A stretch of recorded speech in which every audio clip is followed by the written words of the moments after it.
Big Ten football is a special tradition. More than 5.5 million fans pack our stadiums each year, making Big Ten football what it is today. So respect the game and show good sportsmanship, because the Big Ten sets an example for everyone to follow. Before, during, and after the game. Big Ten football. Good sports make great fans. I know I gotta get away, clear my mind of my mixed emotions, baby. Everything's gonna be alright.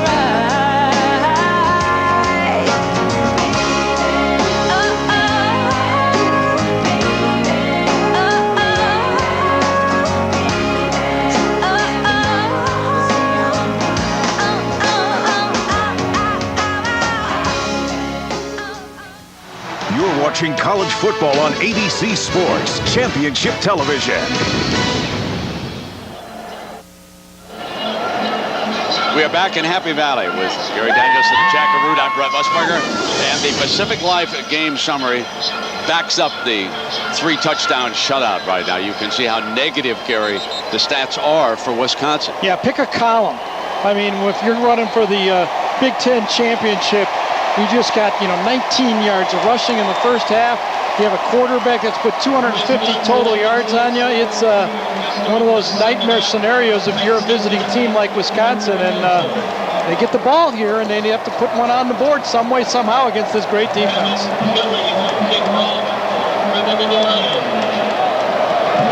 A pensive coaching staff. Right on cue, right? Nice bubble by Barry. Coach White, one of the offensive coordinators there. Williams and Hampton are back deep.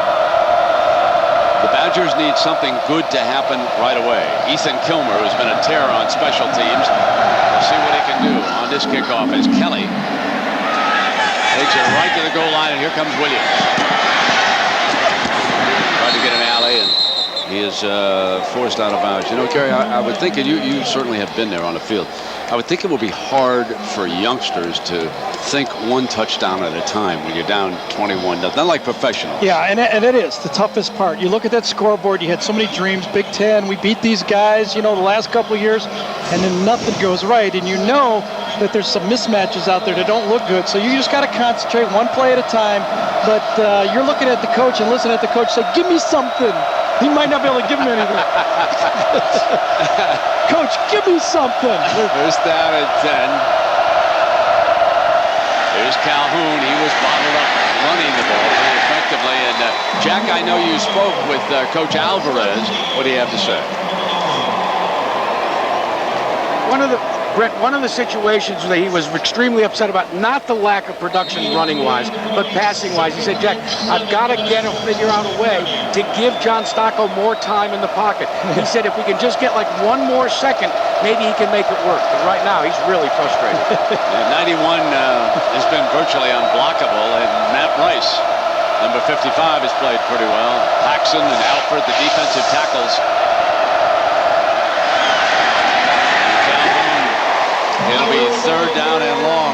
What a great job Tom Bradley, defensive coordinator, is doing with Penn State. He knows they're trying to help on Hali, so what is he doing? He's bringing people to Hali's side, which means those backs that help out on Hali have to go and block a linebacker or a corner or a safety, making it one-on-one. That is a coach that realizes he has a mismatch, and he won't allow Wisconsin to double team his pressure guy. Third and 6. So Bradley's defense a little softer right now. They expect Stocco to put it up. Down he goes, and you know who's got him. Tamba Hali, the senior. And what are you going to do? This time he goes up, and it cuts inside the young freshman Ehrlich this time. Goes up, now watch the arm move, and just slaps him out of the way, comes inside, knocks the freshman off. There you are. You're calling plays. If you don't send your backs out, you don't have enough guys to get open. You keep your backs in. If you go, we can't block one-on-one. Yeah, Ehrlich can't handle him one-on-one. No, he can't. They have got to get an H-back into this. And Brent, it's not basketball. You can't switch Thomas over there. Yeah, exactly. Lowry makes the catch at the 39. They got a great tackle. You got a great tackle, Joe Thomas, but you can't switch him for a matchup. You just got to line up the way you do it. Let's take a close look now at Robinson, the quarterback. Michael Robinson, the first thing you notice, and we've seen it the way he's run the ball here, how big and strong he is. But you know what? He's waited. He was patient, and he said, come on, Joe, not now. But when he got in there, he is the definite leader of this football team, and the whole team has rallied behind his effort, toughness, and patience. So Michael Robinson hands it off now to Hunt. And Hunt is stopped at the line of scrimmage. You know, Justin King, we asked him, the freshman receiver, what it's like playing with Michael Robinson. He's the best leader I've probably been around my whole life, because even when he makes mistakes, he keeps himself so poised and like focused on the field and doesn't show anybody. There is number 7 switched over from defense to offense after Derek Williams broke his arm. He'll go back to the defensive side, but he told us yesterday when we were talking, he said, yeah, but I'm going to ask Coach Paterno if he just won't give me 4 or 5 offensive plays a game. Yeah, even if he goes back to it. And he was the key to that recruiting class last year, wasn't he? Yes, he was. Second down and 9. Robinson on a nice fake roll. And a nice catch at the 46-yard line, working the sidelines, Butler. When this ball was thrown, you got to give the quarterback Robinson credit in a spot where only his guy could get it. The tight end on the crossing bootleg was covered. The back was covered. He had to go outside, and Robinson threw it low and away. And Deon Butler came down with it. Another one of those freshman receivers. You're going to see these guys for 2-3 more years. Robinson has thrown for 184 yards. He's rushed for 91 yards. He does have a couple of interceptions. First down and 10. And here's Hunt bouncing it back outside. 25-20. Stumbling, and he will be out of bounds at the 8-yard line. Lamar Watkins, the senior linebacker, number 24, riding him out, but it was a 38-yard gain for Hunt. Robinson sees this play. It's the zone draw play. But watch Michael. He sees it, and he comes out as a lead blocker on the play. He knows it's going to pop. Watch this. And he just says, oh, God, I can help on this one. He gets downfield, tries to get a block, doesn't get one, but gets out on the play. A lot of different things you do. If you're going to run this shotgun spread, you better be really good at passing it or have a running quarterback, and Michael Robinson's been really good at both today. Quarterback draw. And he is stopped at the 5-yard line by Zalewski. Well, the freshmen have made such a huge difference with this team. There was Derek before he broke the arm against Michigan. Deon Butler, Justin King, and Jordan Norwood. Deon's the only redshirt freshman in that group. He was switched over. You can see what they have meant to this Nittany Lion offense. This is a team that has lost only 1 game, and it went right down to the final second in Ann Arbor against Michigan. Well, look what they got in here, Brent. They got this I formation with Brandon Snow in there. And they'll run the option this time and pitch to Hunt. And Hunt just muscles his way to the 2-yard line. He was defended. Watkins was there hanging on. And Jack, I know you're close by down there. And I'll tell you what, it's close quarters, Brent. But you know, you're talking about Joe Paterno and those freshman wide receivers. Well, old-fashioned Joe Paterno that doesn't even know how to work a computer. What did he do to get his freshmen ready? Well, he loaded the offensive game plan onto the EA Sports Madden game, and they were able to play the game plan before they ever practiced it. Third down and goal. There's the fullback. And this time, Snow did not get his nose into the end zone. So it'll be 4th down. See the official, the referee holding up his fist. I may be do a lot of new things, but I like 24-0 better than 21-0. Mike Newkirk, the redshirt freshman who's at tackle, in with Neal on that as we come to the bottom of the hour. And the Nittany Lions will send the freshman kicker, Kevin Kelly. He is 14 of 18. And is a long of 47 yards. And Paterno is very enthusiastic about him. said if I asked him to go out and attempt a 55-yarder, he'd just shrug and go out and try. This is a 19-yarder from the right hash. There was a whistle before the play.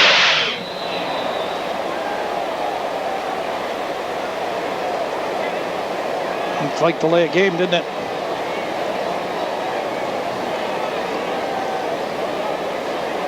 They're going to take the penalty Delay a against Penn game. State. 23. Offense. 5-yard penalty. Down remains forward. So there's Kevin's numbers. When you see him, folks, and he looks that young. I mean, oh my. Because maybe I'm getting a lot older. Here's Kelly, and this is now a 24-yarder for the freshman. Bad snap that time. Yeah, they didn't get it done that. Right. Ball was mishandled and didn't get it down cleanly, and that ball was pushed wide. There's the little things that Joe knows that Wisconsin could build on. Just a little bit of a mistake here. Ball just bobbled by the holder that time and pushed. Off to the side, 21-0.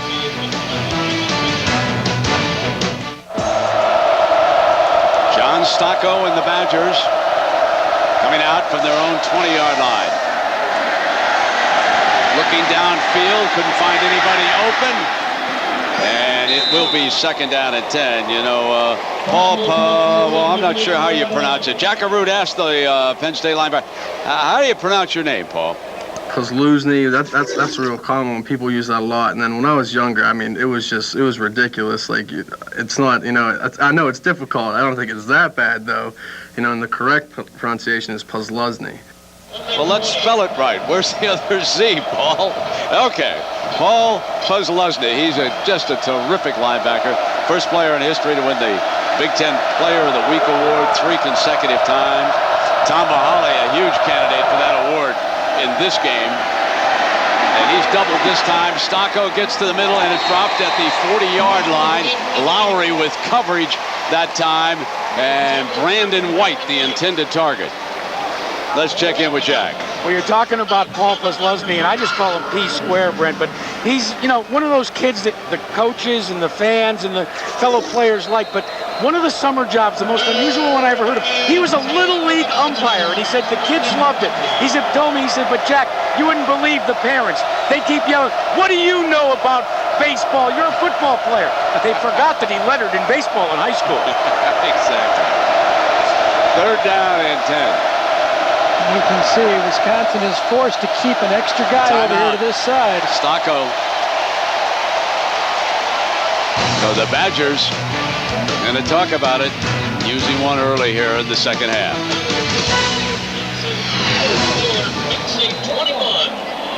Look smart.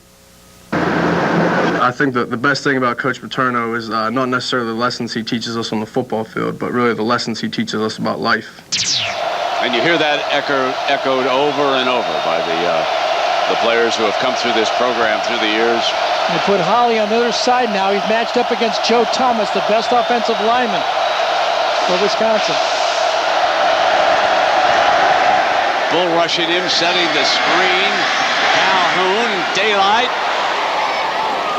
And he's out to the 38-yard line for the Badger 1st and 10, and Kozluzny makes the stop. Well, there's a screen pass this time. You see it switched him to the opposite side of the field. He's got Joe Thomas, comes inside. It's a screen pass, so Thomas doesn't care if he gives ground. He knows on this play he had the opportunity, but this is what makes Hali a good football player. Never gives up on the field. Now, he's been rushing that passer all game, and then he comes running downfield 18, 19, 20 yards. He ran about 45 yards on that play. He's going to put him back over there on that side. He usually, and you know, Lawrence helped out on that too, Gary. He usually drops when he's over here on this side. Makes the play. This time, he just came right down the line. Man, he's making an all-American game in this football game right now. Making himself some money, isn't he? Sure is. There's been some great defensive ends here at Penn State. You see him on an inside charge. Got a blitzing linebacker outside. He's matched up against the tight end this time, Posiak. But you know, Brad Scioli, Courtney Brown, Michael Haynes, He's another one of those great defensive ends that's going to play in the National Football League. Putting back over left defensive end, so it is hard for the Badgers to get a read on where he's going to line up. Bradley starts to move him around. Oh, Stocko, and here he comes. Tamba's got him. This is A.J. This is unbelievable. This is A.J. Hawkish that we saw against Texas. He spun against two guys that time inside to make that play. Exactly, just like that. But I'll tell you, it reminds me of right now is Simeon Rice. Watch this. When he was a senior at Illinois. Yeah, you know, he's not as tall, Brent, but his motor's the same type of a football player. You know, this is the type of guys that the NFL drools at because he plays hard. Every play, 260, 65 pounds, doesn't take a rest. He just ran down a screen, and now he goes to the other side of the field. He flops back to the right. Only 3 down linemen. Daniels is whacked in the middle by Harrell. Their underrated safety right now is on the tight end, forcing a punt. Wisconsin doesn't have enough ammo on this play. We're going to see Daniels block and then run a delay tight end drop right here. He helps on Thomas. He's going to drop. You see the linemen downfield, and boom, there's those safeties. They've seen it all, and they make another play. DeBush needs a strong punt here. Lowry enjoying a good day. Awaits it. Fair catch is the signal. Runs up at the 25-yard line. The reason that Joe Pa wants him as the punt return man, the sure hands, as you just saw. We've got a timeout. ABC. It's a tough year to be a cheesehead, man. I'm telling you, the Packers struggling. Badgers here after enjoying a great season. They've got some of the best fans in the world. I'll tell you, they really have a traveling party, and they've showed up in force here. Robinson caught by Butler out of bounds. And Jack, you watch this style over and over with Penn State. Well, all you have to do, Brent, is realize that it's workmanlike. Let's take you back 1 year ago. This is what Joe Paterno does not like. Darryl Golden scores a big touchdown. And what does he do? Oh, he showboats. And that wreaks out the wrath of one Joe Paterno. He was in the doghouse and has battled back ever since. That's a no-no with this 78-year-old. And penalties decline. Second down. So it was an incomplete pass and a penalty decline, and now it'll be 2nd and 10. And right after this play, we'll let you listen to what Joe has to say about showboating. Just what Jack showed you. 2nd down and 10. The passion that this man has is pretty remarkable. 2nd down and 10. There's the draw with Hunt. Now Hunt will just get up and go back to the huddle. And Joe, what about showboating? Why are you so opposed to it? They only get so many celebrations in their lives. There's only so many games you play. And so and to go out there and do stupid things where you try to embarrass the opponent or call attention to yourself, all that, I have no use for it. And that's the way he has operated this program. And he'll make his 32nd bowl appearance, no doubt, as the chains will move. And John, you know, there's all kinds of speculation. If Penn State holds on, beats Michigan State, might go down to Tempe in the Fiesta Bowl. What about Alabama? Well, right now, Brent, you know they're still working on an unbeaten season. Tight game.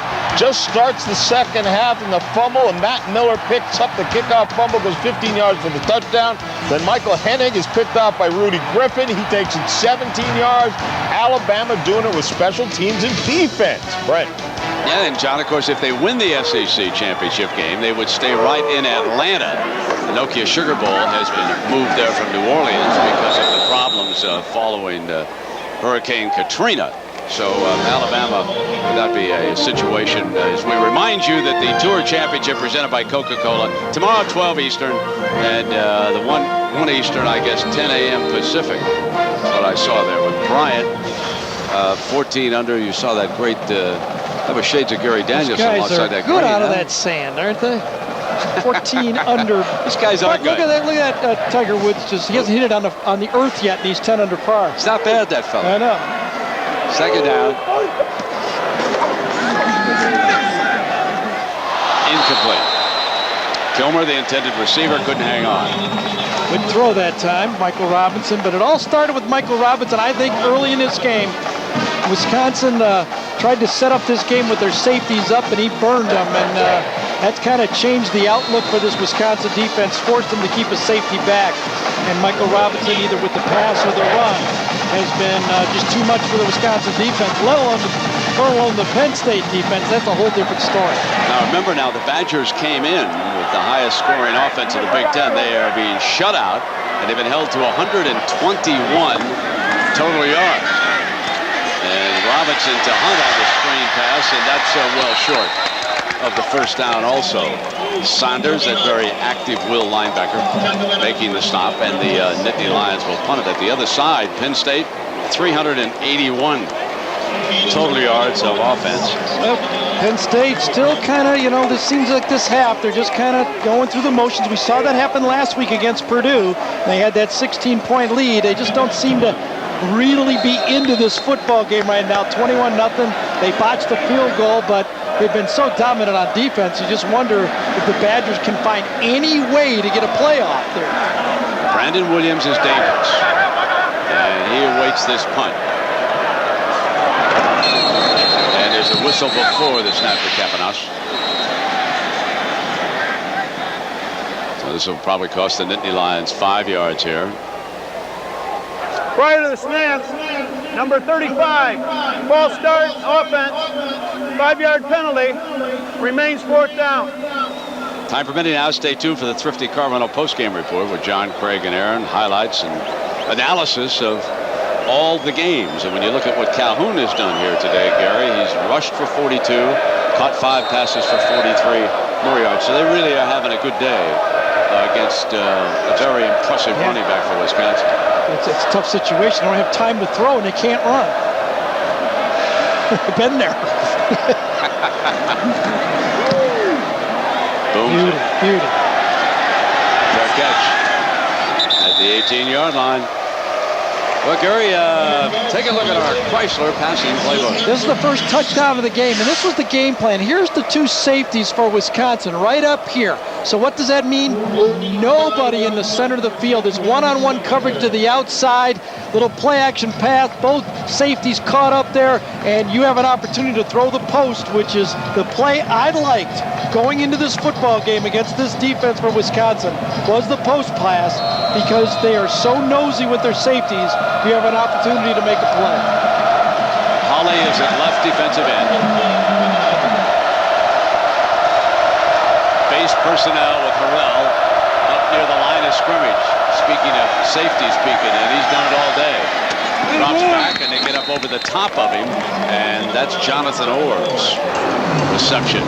Well, here's our IBM Star Watch. When we started the day, we had 2 candidates for MVP, Michael Robinson and Brian Calhoun. There's the number of touches that they've had. Advantage Michael Robinson and his team to have. Sure is. And, one of the things, completion percentage for Michael Robinson, that is so deceptive. He's going to be one of those home run hitters. He's going to strike out a few times, but he gets you a lot of big plays.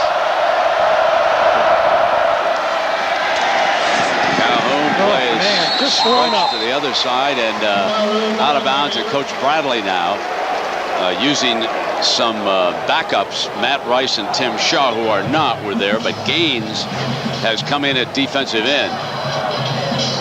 Yeah, that time Matt Rice blew that play up. So did Timmy Shaw. There's Josh Gaines, a freshman. He'll get his turn next year. Highly recruited defensive end and wanted to come here because of the success that Penn State has had with defensive ends. There's a personnel problem, and Bradley can't get his personnel on the field over there. He wanted Sales. Yeah, he only had 10 so guys. They've got a timeout. He couldn't get Sales on the field. He's substituting guys who have not played yet today. And they have fallen asleep over there on the sideline, enjoying watching Tamba Hali and friends when they're supposed to be on the field. Well, college football on ABC is brought to you by Chrysler. Inspiration comes standard. City Simplicity credit card, City Live Richly, and drive insurance from Progressive, available only through an agent or broker. Relax, just drive.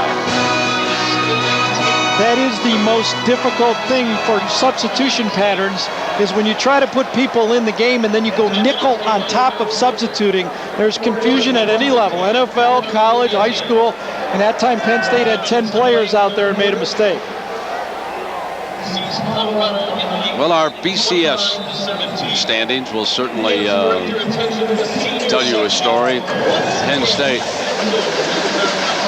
solidly in the top 10. They're number 7 right now.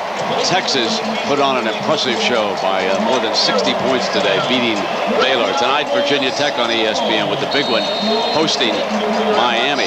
It's interesting. We're going to show you that new Harris poll and the computers are really different as far as the Big Ten is concerned with regard to Penn State.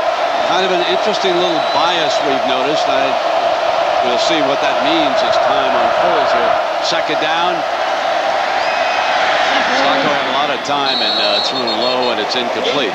So now take a look at what we have here for you. There's the computers in the BCS. There's Penn State, and they rank number 5 with the computer, but only 10 with that new poll, the Harris poll. And there are the Buckeyes, also in the Big Ten, 8 in the computers, and 12 with those folks that are voting over there. So there's a bit of a discrepancy, and what that means we really can't tell you, but we have noticed. What that means in the Big Ten old guys are not voting well enough as the other old guys. Third down and 12. Rice cleans up on him. Oh, baby. Alford was in there on top of him, and Paxton. They were all over the quarterback that time. It's a tough day in the office. You bet. You want to play Big Ten football? You want to play quarterback in the Big Ten? Once in a while, you're going to get a day like this where you have to stand in there and take that.